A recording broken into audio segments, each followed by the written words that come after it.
bias that I would most like to see broken is to see the very institution that's telling us to break the bias to start with itself, which is the United Nations. Enough data to say that within their own organizations, they are not breaking the bias. Even here at home, we have our biases. We have biases against girls and women who are dark-skinned. We have biases against women who wear the headscarf and women who don't. We have biases against women who are married and women who are not. We have biases against women who have children and women who don't. In our run-up to International Women's Day, at this time, I'm joined by Faridah Hamid, an international speaker and coach. Hi, Faridah. Thanks for this. Thanks for joining us today. I'll jump straight into our first question. Tomorrow, we celebrate International Women's Day. The hashtag for this year is #BreakTheBias. What biases would you like to see broken, Faridah? Hey, Elaine.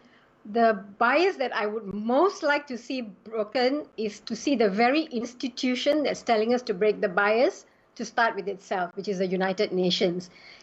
They, in a 77-year history, have never had a female Secretary General. And even though they claim to have diversity, a lot of data has come out that they actually don't practice it. For example, most senior jobs go disproportionately to Westerners, and that includes white women. And at the headquarters in New York, 90% of the employees in some divisions are overwhelmingly Westerners. And you know, when you think about the United Nations, we think mainly about them doing humanitarian work. And journalists have said that over 50% of those senior positions are held by Westerners, even though the bulk of the work that is being done on humanitarian relief are in the poorer and developing world. So I'd like to see the UN walk its talk. Now, so what do you think is contributing to that, Faridah? I think it's this colonialism that is very endemic and embedded in many of these global organizations. And I think the people have to speak out. I think the member countries have to speak up. But you know, the reality is that the way all these international organizations work, like the IMF, the United Nations and all of that, they go by virtue of the fact of who's giving the most money, and therefore they have the bigger voice.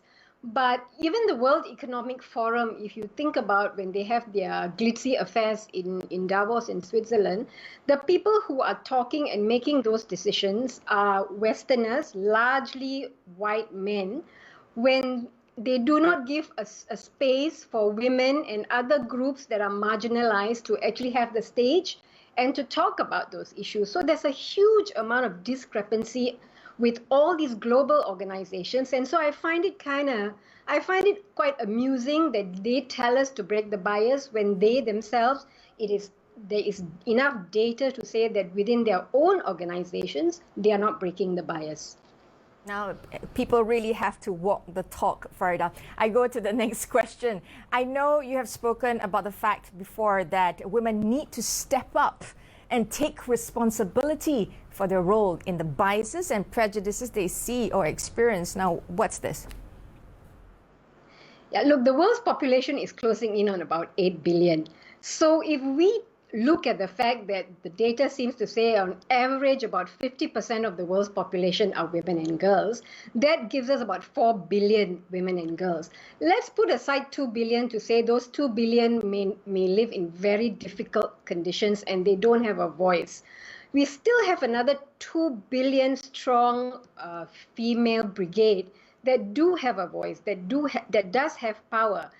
But we are not speaking enough about it on things like poverty, access to education, honor killings, domestic violence, child sex trafficking, prostitution, and so on. So the question then becomes is why is there 2 billion of women not doing enough to change this?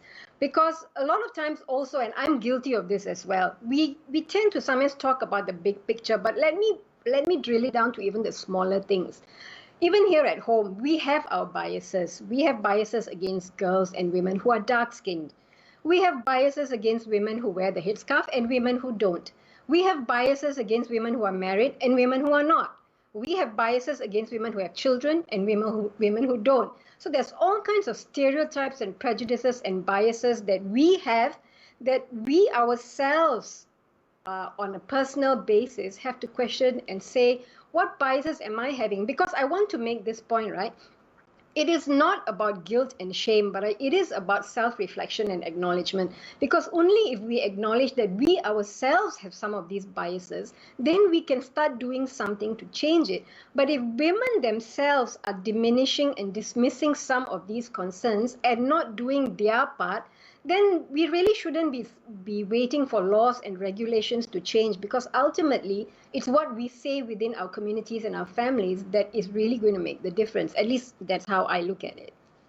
I think at the end of the day, we as individuals need to stay conscious of our thoughts, what we speak, how we act. Does it sort of jibe? Does it tally? Because it's very easy to say a lot of these pretty things. It sounds really nice. Selling the message, but do we live it? Do we experience it? Do we share it? Do we actually promote it? Do we stop it? That's the big thing. Do we stop it when we see it happening? I think that's one of the biggest thing that I've learned. If you don't stop injustice from happening, it will continue. So when it's one of those things, we have to be participants in it. Now, I'll move straight into the third question. You make the distinction that it is more important to take responsibility versus asking to be empowered. Now, how so? Yeah, so I have a problem with the word empowered.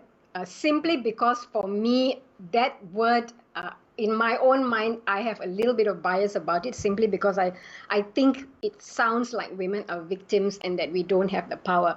As I mentioned earlier, if you're talking about at least 2 billion that do have a voice, I believe we do have power. So I don't think it's so much about being empowered, but I think it's about taking responsibility. And let me give you a simple example. Now, tomorrow's International Women's Day. So for the whole of this week, we're going to see a lot of social media posts by a lot of companies, by the government, saying, all the achievements and the rah-rah about how we are all doing so well with gender equality and women's empowerment. But it happens every year. There's a lot of lip service paid to this to get a lot of publicity during this time. But the structural issues within politics and within companies are still there. I'll give you a simple example. When you talk about sexual harassment in companies, most HR people are women. So when you have a sexual harassment issue, a woman goes to complain to the HR person. Likely the perpetrator is a very senior male. Now, the HR ladies are usually very compassionate. They want to help. But this is where the problem is, because HR still reports to senior leadership. The HR person's job and salary is still incumbent upon being in the good books of the senior leadership. So what is the HR person going to do? Is she going to speak up on behalf and take the risk that she may be either blacklisted or fired? Or is she going to basically tell the woman, you know what, you have two choices, either you quit or, keep quiet and I'll do what I can, behind the scenes to help. And so this is what a lot of times happens, is that it is buried because they're afraid of the bad publicity or so. And finally, I also just want to highlight, there was a national study done in 2020. This is again another an age-old structural issue we have in the hiring process. To this day, most companies will ask women, either in the application form or in the face-to-face interview, about their marital status. Do we really need to do that? We need to change. We really need to change. We really is an international speaker and coach who has worked with women from all over the world to elevate their leadership communication skills to create a more impactful and diverse workplace.